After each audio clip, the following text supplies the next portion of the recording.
এদিকে কারা কারা নতুন প্রতীক পেয়েছেন সে বিষয়ে বিস্তারিত আপনাদেরকে জানিয়ে দিব। তাই আপনারা জানতে আমাদের এই ভিডিওটিতে চোখ রাখুন।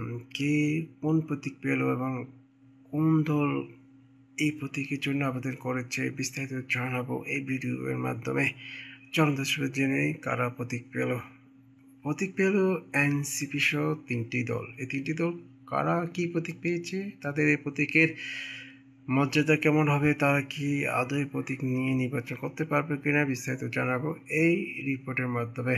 জাতীয় নাগরিক পার্টি যেটি এনসিপি নতুন নিবন্ধন পাওয়া তিনটি রাজনৈতিক দলকে প্রতীক দিয়েছে নির্বাচন কমিশন।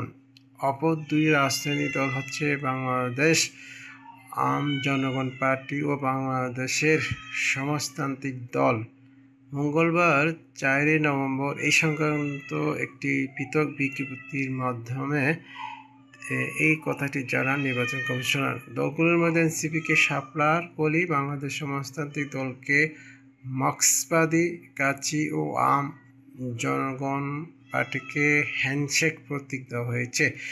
বিজ্ঞপ্তিতে বলা হয়, রিপ্লেসমেন্ট অব পিপল ওয়ারার 1972 পিও নম্বর 155 এর পরিচ্ছদ 6 এ আওতায় রাজনৈতিক দল হিসাবে নিবন্ধনের জন্য দলগুলোর প্রতিনিধিরা কমিশনের কাছে দরখাস্ত দিয়েছিলেন। দলগুলোর মধ্যে এনসিপি প্রার্থিতার প্রতীক শাপলা কলি, বাংলাদেশ সমাজতান্ত্রিক দল পেয়েছে মার্ক্সবাদী কাচি ও আম জনগণ পার্টি পেয়েছে হ্যান্ডশেক পার্টি। এই দলগুলো নিবন্ধন বিষয়ে কারো কোনো আপত্তি থাকলে প্রয়োজনীয় দলিল সহ কারণ উল্লেখ করে আগামী 12 নভেম্বরের মধ্যে সিনিয়র সচিব আক্তার আহমেদের কাছে লিখিতভাবে জানাতে অনুরোধ করা হয়েছে। সম্মানিত দর্শক, আপনারা জানেন ইতিমধ্যে বাংলাদেশে অনেকগুলো দল রয়েছে। ইতিমধ্যে বাংলাদেশ থেকে আওয়ামী লীগকে নির্বাচনে থেকে বিরত রাখা হয়েছে, কারণ তারা একটি গণঅভ্যুত্থানের মাধ্যমে বাংলাদেশ থেকে বিতাড়িত হয়েছে।